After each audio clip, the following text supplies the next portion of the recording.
On May 21st, Dankrad Feist, the Ethereum Foundation researcher who literally has Ethereum's scaling roadmap named after him, went on X and told the entire community that the project he helped architect is structurally broken. And his proposed fix is not subtle. A $1 billion war chest, an advocacy organization economically aligned with ETH holders, and an end to the era where the foundation pretends that marketing is somehow beneath them.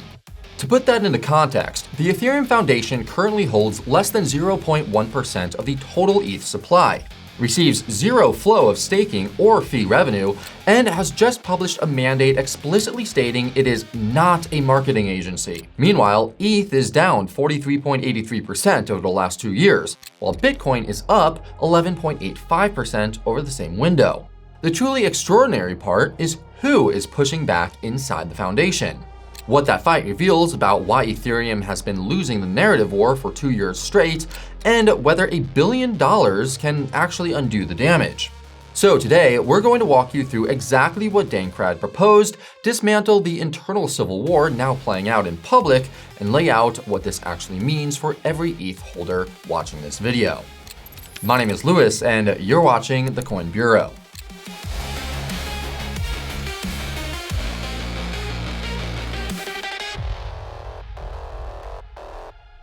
Now, before we get into the proposal itself, you need to understand who Dankrad Feist actually is, because this is not a crypto Twitter rant from some anonymous account with a frog avatar. Dankrad is the primary architect of dank sharding. Let that sink in for a second. Ethereum's entire long-term data scaling roadmap is literally named after him. He was a co-author of EIP 4844, the proto-dank sharding upgrade that shipped in March 2024 and slashed Layer 2 transaction costs by over 90%. He is a senior researcher on KZG polynomial commitments, the cryptographic primitive sitting underneath Ethereum's data availability sampling design. He joined the foundation part-time in 2018 and full-time in 2019. Then, in October 2025, he stepped back from his full-time role at the Ethereum Foundation to advise Tempo, a high-performance payments layer 1 built by Stripe and Paradigm, while retaining a research advisor capacity at the foundation. Vitalik Buterin publicly called him an excellent researcher, whose contributions had been immensely valuable. So, when this specific person on May 21st, 2026, publishes a thread declaring that Ethereum needs a $1 billion advocacy machine to survive, it hits very differently than just some bag holder quote post. Put simply, this is the man who designed how Ethereum scales, telling the world that the scaling never mattered because the narrative was lost. Which brings us directly to what he actually proposed. The Feist plan has 5 moving parts, and you need to understand all of them. First, a minimum of $1 billion denominated in ETH, not USD. That denomination matters because it means the new organization's wealth is structurally tied to ETH price performance. Second is that the entity would be sustained permanently by staking rewards and a slice of network fee revenue. At a roughly 4% staking yield, a $1 billion ETH treasury throws off around $40 million per year in operating budget, forever. Third, an explicit mandate to support ETH's competitive position and ETH's price.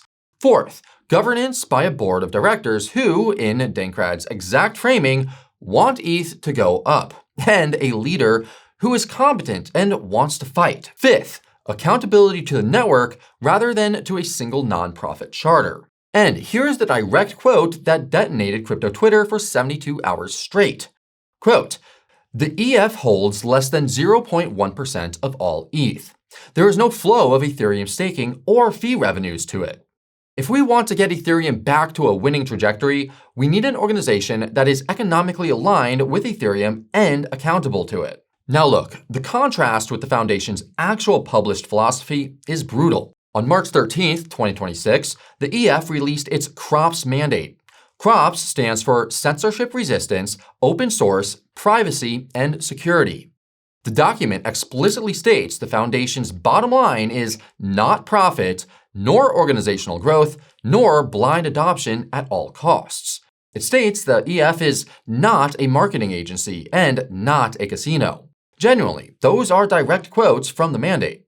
And of course, we should absolutely trust that a foundation publishing "We are not a marketing agency" in the middle of a 50% ETH BTC drawdown is making a strategic decision rather than a confession. Anyway, this brings us directly to the era that made this proposal possible in the first place. The ETH is dead era did not happen by accident. It happened because of a specific cascade of events that Dankrad himself partially designed. In March 2024, the Dankrad upgrade activated EIP 4844. Before Dankrad, Layer 2s were paying roughly $1,000 per megabyte to post call data to Ethereum mainnet. After Dankrad, blob transactions cut that cost by over 90%. Mission accomplished, technically, but here is what the technical victory created economically.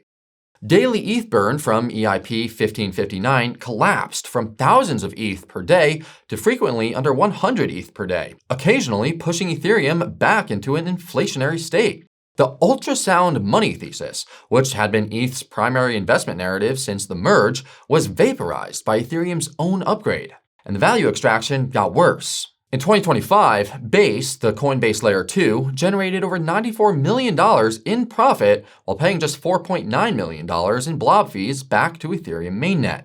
Yes, you heard that right. Base captured roughly 60% of the entire Layer 2 profit share while returning a tiny fraction of that to the chain providing its security.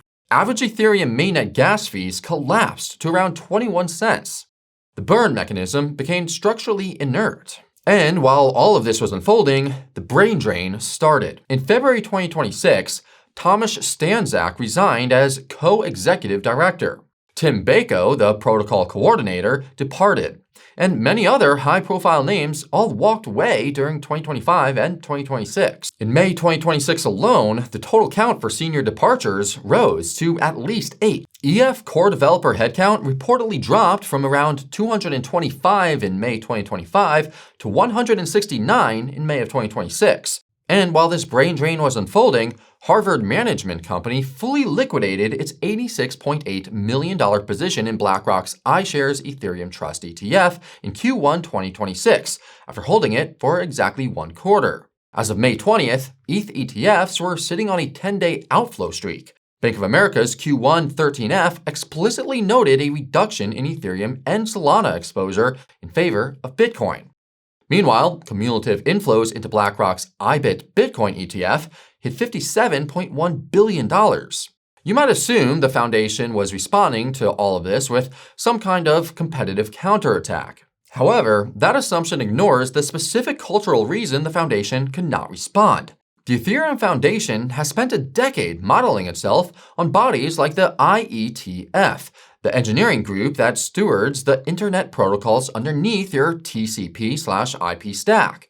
Defenders like William Mogiar have explicitly argued that critics misread the EF by treating it like a marketing team, when it is in fact a protocol body. The CROPS mandate codified this philosophy with a concept the document literally calls the, quote, subtraction path. The idea is that the EF should progressively reduce its own influence so the network becomes more decentralized over time. It is ideologically coherent. It is also, in Feist's framing, structurally incompatible with running a war chest against competitors who are doing exactly the opposite. Because while the EF was publishing the subtraction path, Solana Foundation was running breakpoint conferences, funding super team chapters in 35 countries, and explicitly framing meme coins as a, quote, production stress test for network infrastructure. Solana's professional developer share grew from 5% to 20%. Solana now leads Ethereum in hobbyist developer share at 28% to 24%. Meanwhile, Bitcoin maximalists were not even spending money on marketing because BlackRock, Fidelity, and Van Eck were doing it for them for free through their ETF research desks. Genuinely, the most successful narrative machines in crypto today are either commercially aligned or so organic that they don't need budgets at all. The EF is, well, neither. Which is exactly why the internal fault lines have ruptured the way they have. Now look, this is where the proposal gets genuinely interesting, because the fight inside the Ethereum community is actually a clash between two different theories of what Ethereum even is. On Dankrad's side, you have Ryan Sean Adams from Bankless openly acknowledging the, quote, non-stop bearish narratives and the, quote, growing feeling of lost conviction. Simon Diedick from Moonrock Capital called the EF departures a, quote, red flag and demanded the network focus on business. Laura Shin called the idea bold and said it could work if it actually influenced tokenomics. You already have Danny Ryan, another EF veteran, who has already built a smaller version of this thesis. His firm, Ethereum, raised $40 million, led by Electra Capital and Paradigm, with seed support from Vitalik himself to onboard institutional capital onto Ethereum. Ryan calls it the, quote, institutional merge. That is essentially Dankrad's proposal at 4% of the scale, and it already exists. On the other side, the pushback has been brutal. The consensus researcher known as POTUS warned that if a new organization controlled governance and the fork schedule, it would turn Ethereum into a, quote, corporate chain. FIGO ETH argued Ethereum is, quote, a global decentralized movement coordinated by social consensus, not a single org, and that Feist's model is better suited for a centralized chain like, ironically, Tempo, the chain Dankrad now advises. Michael Urgarov, the founder of Curve, demanded defined metrics for success before endorsing anything, and William Mogiar defended the EF directly, arguing the protocol body framing is correct and the critics are simply confused about what the foundation is for. As for Vitalik himself, here is what's genuinely striking. As of recording, he has not publicly endorsed or rejected the proposal. The, quote, subtraction path language in crops suggests that his philosophical alignment is with the neutrality camp. Some community members have read Feist's proposal as a direct shot at Vitalik's governance approach. But the silence is the loudest signal in the entire debate, which brings us directly to the honest framing of what is actually happening here. The Foundation has been bringing a white paper to a knife fight. For nearly a decade, Ethereum's entire competitive strategy has rested on the assumption that superior engineering wins eventually, that credible neutrality compounds over time, and that the protocol's technical merits will translate into market share without anyone really needing to fight for it. That assumption, unfortunately, has been brutally falsified by the data. Solana ate the retail mindshare with a coordinated commercial machine. Bitcoin ate the institutional narrative through ETF issuers who functionally act as free marketing departments. And Ethereum, the most technically sophisticated programmable blockchain on the planet, watched its ETH-BTC ratio collapse 49.79% in 2 years to 0.0273. The honest read is that Dankrad's proposal is ultimately an admission that markets do not reward the best engineering. They reward the loudest, clearest, most economically aligned story. And the people fighting for that story need to be people whose net worth depends on whether ETH goes up or down. The EF, holding less than 0.1% of the supply with zero fee revenue, structurally cannot be those people. Ethereum at $40 million is a proof of concept that the model does work. A $1 billion version, properly governed, generating roughly $40 million per year in perpetual operating budget from staking yield alone, would be the largest sustained advocacy machine any crypto network has ever fielded. That is the bull case. The bear case, however, is equally honest. $1 billion cannot fix a broken burn mechanism, nor will it manufacture the institutional trust that Bitcoin built organically over a decade. The fragmentation of liquidity across dozens of layer 2s is also beyond its reach. And if the governance of this new entity gets captured by political factions in its first year, it will turn into exactly the, quote, corporate chain that POTUS warned about, undermining the decentralization story that is Ethereum's last remaining differentiator. Tom Lee at Fundstrat has dismissed the entire governance churn as short-term noise, pointing to spot ETH ETF maturation and the, quote, internet bond thesis as the real near-term catalyst. And he may be right. But that interpretation requires you to believe that institutional capital will rotate into ETH without anyone actively making the case for it, which is exactly the assumption that just failed for 2 years straight. For you, the practical implications are specific. There are 5 signals worth tracking over the next 12 months, and I want to walk you through each one. First, watch the ETH-BTC ratio at 0.0273. The psychological reclaim level analysts are flagging is the 0.04 to 0.05 zone. Until that ratio stops bleeding, no advocacy narrative is working. Second, watch whether the billion-dollar entity actually gets funded. And remember, pledges are not capital. Track whether real ETH gets locked into a verifiable treasury within the next 6 months, or whether this proposal becomes a Twitter thread that everyone forgets by August. Third, watch the etherealized numbers. Danny Ryan's $40 million institutional onboarding play is the live experiment. If Etherealize starts demonstrating measurable institutional inflows over the next year, it validates the entire Feist thesis. If it stalls, the billion-dollar version becomes much harder to justify. Fourth, watch the Glamsterdam upgrade execution. The gas limit tripling from 60 million to 200 million is exactly the kind of technical hook a competent marketing machine could turn into a narrative event. Whether the EF or anyone else actually does that is the test. Fifth, watch the EF departure list. If senior researchers keep leaving in 2026, the institutional credibility argument collapses no matter what advocacy structure gets built around it. And speaking of catalysts that you actually want to track in real time, this is exactly the kind of story that moves faster than YouTube can even publish. And that's exactly why we have the Coin Bureau newsletter, which goes out every single week with the deep dives, regulatory tracking, and macro signals that we cannot fit into a single video.